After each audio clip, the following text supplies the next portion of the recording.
Bonjour à tous et bienvenue sur Monaco Info. Voici les titres qui seront développés dans cette édition. Les Grimaldi et les Romanov, voici le thème de l'exposition au Palais Princier qui se tiendra jusqu'au 6 septembre. Exposition toujours mais à la Villa Paloma consacrée à l'œuvre de l'artiste Fausto Melotti. Le Club des résidents étrangers vient de fêter son 5e anniversaire. Le musée océanographique a accueilli des familles de bienfaiteurs qui ont contribué à la réalisation de la statue du prince Albert Ier. Et enfin, retour sur le premier Monaco Boxing Challenge, une soirée boxe qui s'est déroulée au Novotel. Mais avant de développer ces titres, nous vous donnions les résultats du bac en début de semaine. Il ne faut pas oublier les collégiens qui viennent eux-mêmes d'avoir leurs résultats au brevet. 97,5% de réussite avec 390 collégiens admis sur un total de 400 candidats. Cette année, 307 mentions ont été décernées, dont 72 mentions très bien. En ce qui concerne le BTS, le taux de réussite est de 90,5% avec 48 élèves admis sur les 53 présentés.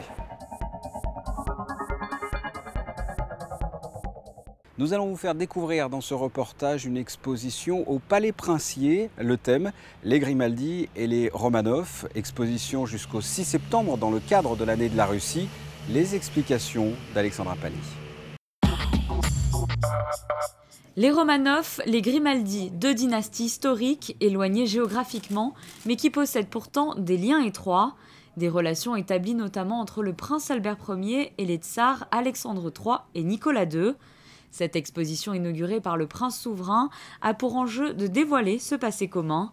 Un travail de plus d'1 an pour le directeur des archives et de la bibliothèque du Palais Princier, en association avec les institutions patrimoniales monégasques et russes. Dès le XVIIe siècle, les Romanov montent sur le trône de Russie en 1613, les Grimaldi prennent le titre de prince en 1612, et dès 1663, un ambassadeur russe passe à Monaco, donc bien avant la mode des Russes sur la Côte d'Azur à la fin du XIXe siècle. Et donc c'est ce premier document de 1663, trouvé dans les archives russes il y a 1 an, qui, je dirais, était le point de départ de la constitution de cette exposition, avec ce parallèle sur 3 siècles, donc entre ces 2 dynasties régnantes, évidemment une dynastie d'un État continental et une dynastie d'un État aux dimensions plus réduites, en tout cas sur le plan géographique, pas sur le plan de la renommée. Cette exposition est proposée au public en français, russe et anglais.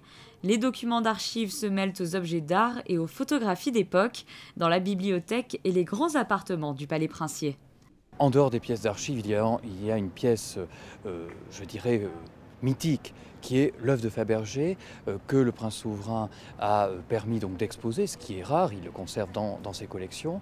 Donc c'était un œuf pendulette offert en 1887 par le tsar Alexandre III à son épouse. Donc c'est une pièce en soi exceptionnelle et je pense que c'est d'ailleurs une des têtes d'affiche. L'œuf est présent sur l'affiche de l'exposition et c'est ce qui symbolise aujourd'hui évidemment encore la fin de la dynastie des Romanov à travers cet orfèvre Fabergé d'origine française. Et puis évidemment donc des portraits, des pièces d'archives. Donc il y a finalement une convergence de plusieurs supports avec des panneaux explicatifs, pédagogiques, donc qui permettent différents niveaux de lecture et de faire un aller-retour entre les pièces d'archives qui font source et puis l'histoire écrite. L'inauguration de cette exposition était l'occasion de signer une convention de coopération entre l'Agence fédérale des archives russes et les archives du Palais Princier de Monaco. Cette convention prévoit notamment de faciliter l'accès aux sources qui concernent chacun des 2 pays et la numérisation complète de ces fonds. Culture toujours à la Villa Paloma, cette fois pour y découvrir une exposition consacrée aux œuvres de l'artiste italien Fausto Melotti. Vanessa Dessy vous en dit plus. C'est un artiste très peu connu du grand public français. Pourtant, en Italie, il est considéré comme l'un des principaux représentants du mouvement abstrait milanais. Disparu en 1986, Fausto Melotti était avant tout un brillant céramiste. Il expose seulement ses premières sculptures en métal en 1967. Il connaît alors le succès tardivement grâce à une simple rencontre qui changera sa vie. C'est l'artiste, le sculpteur pas compris que dans les années 30, il est complètement mis à l'écart, les personnes le regardent parce que c'est un art complètement trop moderne pour cette époque-là. Et en même temps, il ne se replie pas, mais il a cette fascination pour la céramique qui lui arrive aussi avec cette amitié de Lucio Fontana. Et la céramique devient un moyen expressionniste, un peu différent. La matière justifie cette nouvelle façon l'aide à repenser un peu sa façon d'être artiste, mais en même temps, il garde toujours la partie sculpturale, il ne l'abandonne jamais, il se la garde pour lui. Après, il y a la guerre, son studio il est détruit, ses œuvres modernistes, soi-disant, sont été cassées, détruites, donc il lui reste cette frustration. Mais il continue à utiliser les métals, il continue à utiliser l'or aussi. Il fait des céramiques incroyables pour vivre, pour maintenir sa famille. Il devient un homme presque riche en faisant les carreaux pour les maisons. Donc là-bas, il rencontre quelqu'un d'assez important comme Gio Ponti. Et Gio Ponti commande à Melotti pendant des années des céramiques pour ses immeubles, pour décorer ses immeubles, donc il le fait travailler. Le nouveau musée national de Monaco présente une exposition consacrée aux multiples facettes de l'œuvre de Fausto Melotti. Il rassemble une vingtaine de sculptures en métal de l'artiste et plus de 70 de ses céramiques. On s'inspirait par les articles que Gio Ponti avait commandés à Melotti dans son magazine entre le 48 et le 67. Et donc, ça nous intéressait cet aspect de concertation, de collaboration, ce travail collectif pour créer quelque chose de parfait, soit que ce soit une œuvre d'art, soit que ce soit en architecture. Et je pense que de plus en plus, on a besoin d'avoir un équilibre dans ce qu'on construit, on bâtit. Et de plus en plus, des fois, c'est un peu décevant, c'est ce qu'on voit. L'exposition Fausto Melotti est à découvrir jusqu'au 17 janvier prochain à la Villa Paloma. Les membres du club des résidents étrangers de Monaco se sont réunis dans la cour d'honneur de la mairie afin de fêter leurs 5 ans d'existence. Le souverain et plusieurs personnalités de la principauté ont assisté à l'événement. Le récit de Vanessa Dessy. Pouvoir mieux s'intégrer à la vie sociale, économique et culturelle de la principauté, tel est l'objectif principal du club des résidents étrangers de Monaco. Le CREM offre un programme d'information riche avec des avantages exclusivement réservés aux membres. Il met son enthousiasme et sa créativité à profit afin d'organiser des événements, ateliers et activités des plus variés d'année en année. C'est un challenge en réalité. Le CREM est, si vous voulez, destiné à créer un home pour les résidents étrangers à Monaco. Ils viennent tous d'horizons différents, ils ont choisi Monaco, mais évidemment ils arrivent ici, ils ne connaissent personne. Donc c'est un endroit où ils vont pouvoir rencontrer d'autres nationalités avec qui ils vont pouvoir lier des liens ou pas, on ne sait pas, c'est une question de tempérament. Mais le but de CREM est justement de leur donner l'impression qu'ils ont une maison où ils sont bien accueillis. Cette année, le club des résidents étrangers de Monaco fête ses 5 ans avec plus de 400 membres aujourd'hui. Le CREM peut dresser un bilan plus que positif. Depuis 2010, le club a parcouru bien du chemin. Comme je dis, c'est 5 ans, ça pourrait être 50 ans tellement qu'on a fait des choses. Je pense que le bilan reste relativement positif. Ça se voit sur le sourire de nos invités ce soir, donc c'est qu'a priori c'est un bilan positif. C'est 5 ans, 400 membres, 650 événements en 5 ans, donc beaucoup de choses. Je pense que vraiment ce que je retiendrai, c'est qu'en fait les membres sont contents quand ils passent la porte, qu'il y a des vraies amitiés qui se sont créées, c'est vraiment ce qu'on voulait. Donc oui, un bilan plutôt positif après 5 ans. On a beaucoup travaillé, mais vraiment nos membres nous le rendent bien. Prochain rendez-vous pour le CREM le lundi 13 juillet pour une visite guidée privée des grands appartements du Palais Princier. Il a célébré ses 100 ans en 2010. 5 ans plus tard, le musée océanographique a accueilli de nombreuses personnes dans le cadre d'une soirée bien particulière puisqu'elle avait pour objectif de rendre hommage à plusieurs bienfaiteurs. Sandrine Nègre a assisté à cet événement. Ils sont plusieurs centaines d'invités ce soir du 3 juillet entre les murs du fameux Temple de la Mer. Des invités qui partagent au moins un point commun, celui de faire partie des familles de bienfaiteurs qui ont contribué à la réalisation de cette œuvre par le sculpteur Denis Puech. Des familles dont les noms sont inscrits sur ces tableaux restaurés dans le salon d'honneur du musée, à quelques pas de la statue. Le musée, cette année, va accueillir son 50 millionième visiteur. Et pour nous, ça a été une occasion de nous poser la question sur ce que nous pouvions faire pour remercier nos visiteurs, mais aussi nos amis et nos mécènes. Et en rangeant nos collections, nous avons retrouvé 2 tableaux qui remerciaient, où le prince Albert Ier remerciait les mécènes, les souscripteurs qui avaient donné de l'argent pour construire le musée océanographique et pour construire la statue du prince Albert Ier qui est maintenant au rez-de-chaussée.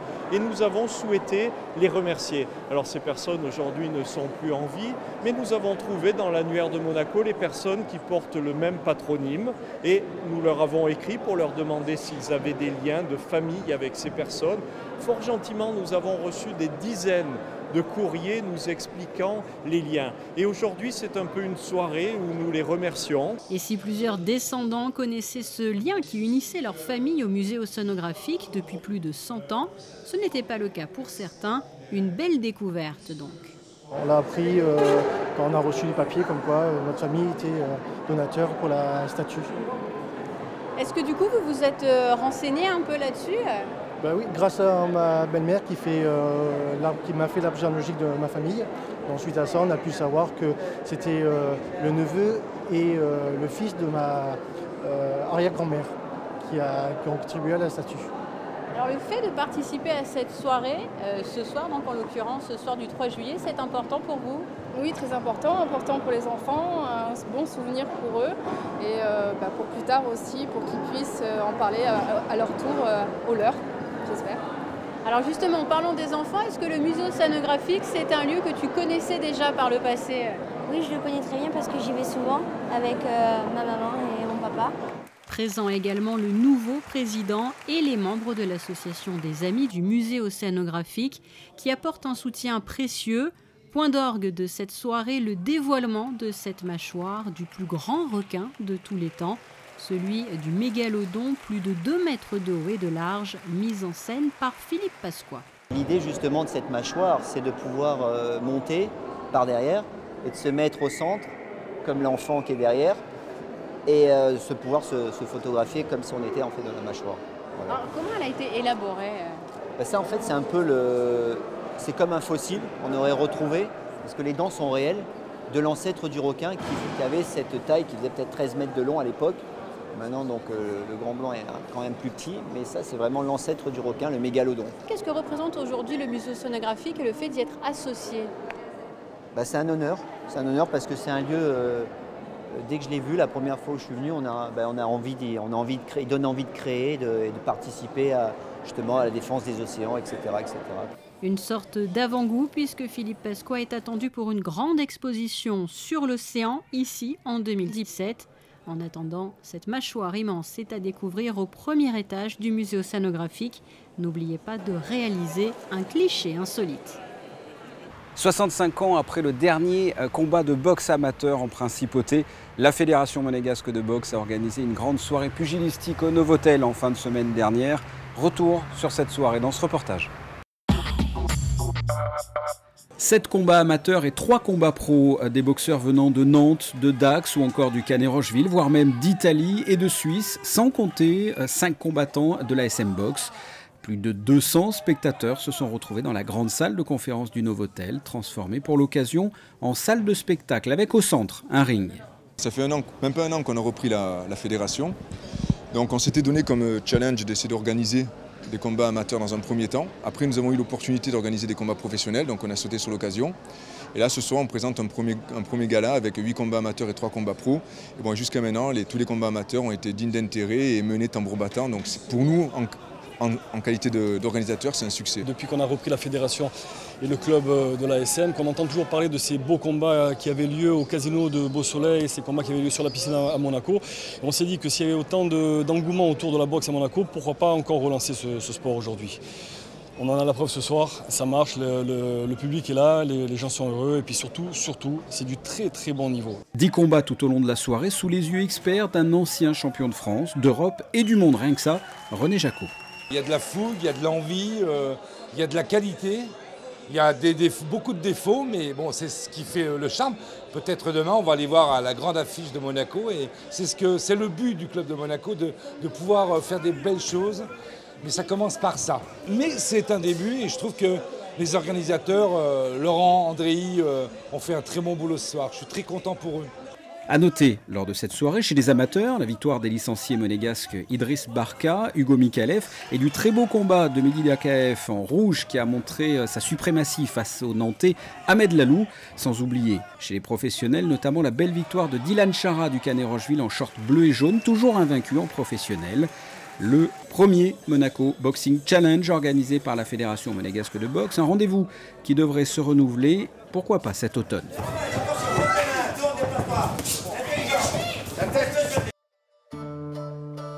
Société Générale Private Banking vous présente la météo. Quel temps va-t-il faire ces prochains jours? Voici la météo.